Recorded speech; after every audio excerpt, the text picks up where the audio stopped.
If you're watching this channel, odds are you've seen at least one episode of old Top Gear. Specifically, either the one where they make a train out of caravans or the one where they race a steam train. The race to the north was a thrilling episode and James won in the Jag fair and square, but if we take a deeper look, it turns out that neither the Jag or the Black Shadow should have stood a chance against an express train.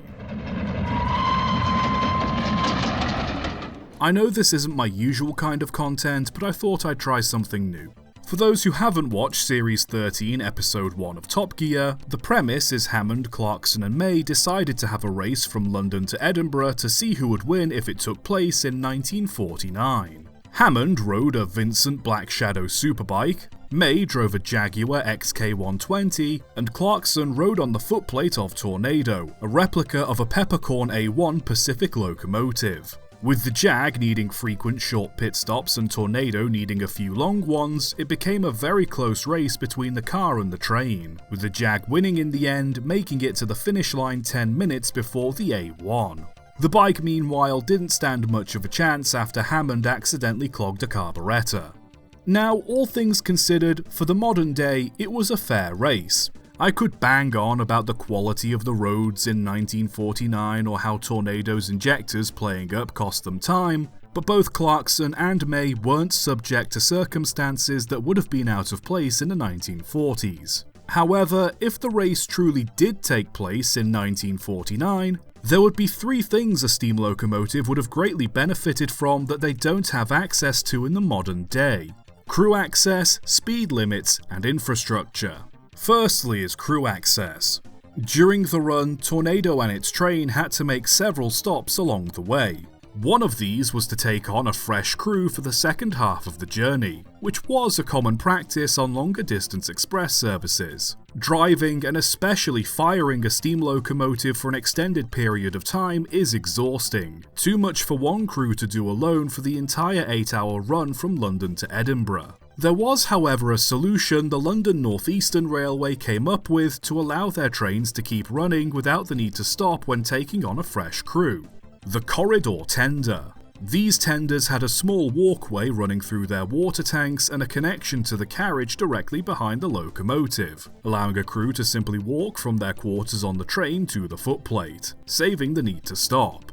They were commonly used on the LNER's Flying Scotsman Express services, the same route Tornado took during the race, and as such it's not entirely out of the question that should the race have taken place in 1949, the engine heading the service would have likely had one of these tenders. Only 22 of these tenders were built, however, and none of Peppercorn's A1s were fitted with them, so if it was specifically a Peppercorn A1 that ran in this hypothetical 1949 race, then it would still have to stop to swap crews.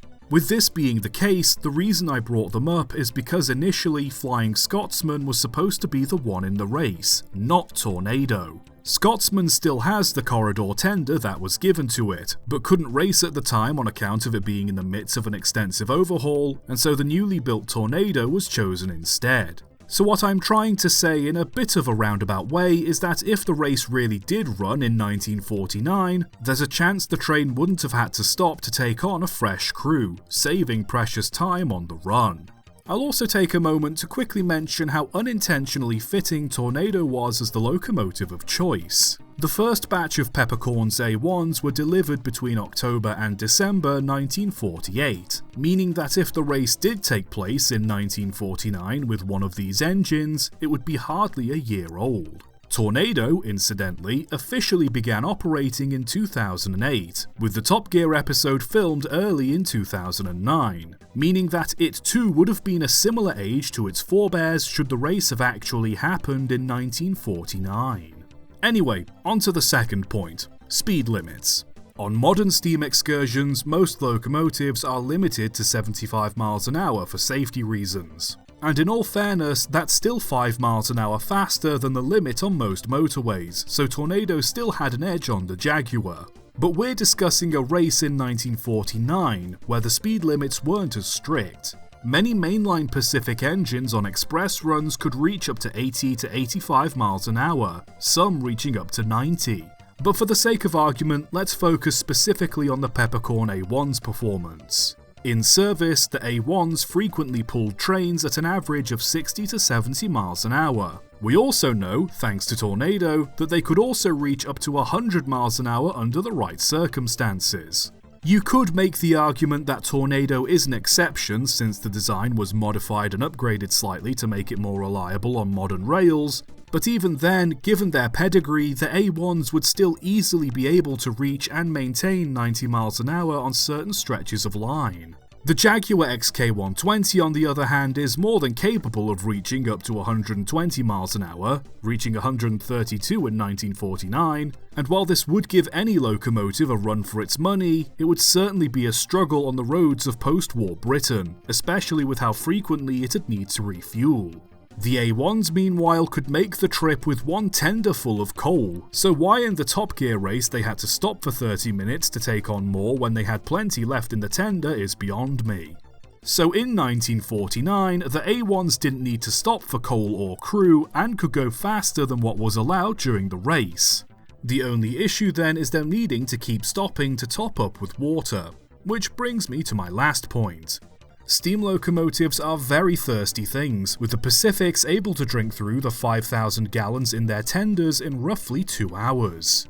In the early days of steam, this meant expresses had to frequently stop to refill on water, but this problem was solved in 1860 with the introduction of scoops and water troughs. Railways installed long troughs along mainline routes that were filled with water.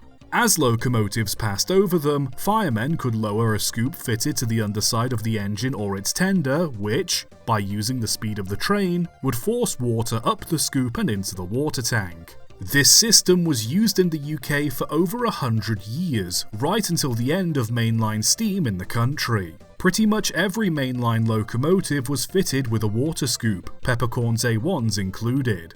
It's this that allowed express services to travel for much longer without needing to waste time stopping and refilling from a hose or a water tower. So with all this in mind, if Top Gear's race to the north really did take place in 1949, the train wouldn't have had to stop to change crew, could have gone much faster, and could have refilled its water tanks on the go.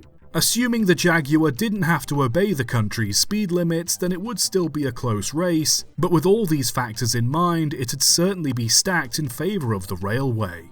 Have I made this video 17 years too late? Yeah, probably, but it's an idea that's been in the back of my mind for a while now. If this video does well, then who knows, maybe I'll do another on the caravan train. For now, at least you know what would have happened if Top Gear really did race a train in 1949. Whatever that's worth. Subscribe for more.